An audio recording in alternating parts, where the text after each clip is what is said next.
দিনে আমাদেরকে যারা বারবার বোকা পেয়ে ধোঁকা দিয়ে আমাদেরকে ক্ষমতার সিঁড়ি হিসেবে ব্যবহার করে বারবার ওরা যে আমাদেরকে নিয়ে যে অপমান অপদস্থ করেছেন, এটা আল্লাহর রহমতে আর দেখতে হবে না।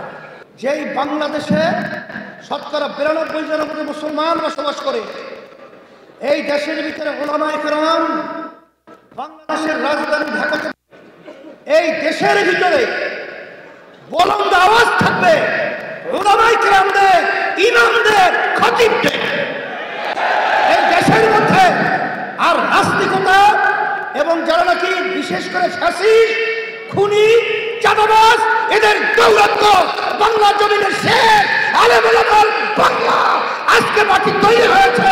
আমাদের আওয়াজ তুলতে হবে, ইমামদের ইজ্জত রক্ষা করতে হবে, খতিবদের ইজ্জত রক্ষা করতে হবে।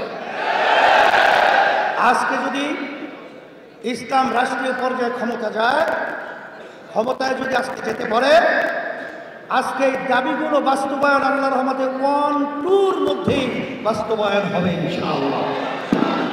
আর আমি যেটা লক্ষ্য করেছি, যদি আজকে আমরা একতাবদ্ধ হয়ে ইসলামের আওয়াজকে আমরা বুলন্দ করতে পারি, তাইলে বিগত দিনে আমাদেরকে যারা বারবার বোকা পেয়ে ধোঁকা দিয়ে আমাদেরকে ক্ষমতার সিঁড়ি হিসেবে ব্যবহার করে বারবার ওরা যে আমাদেরকে নিয়ে যে অপমান অপদস্থ করেছেন, আলেম ওলামাদেরকে, ইমামদেরকে যেভাবে নির্মমভাবে বিভিন্ন কেস, মামলা, হয়রানি, গুম, খুন, এটা আল্লাহর রহমতে আর দেখতে হবে না।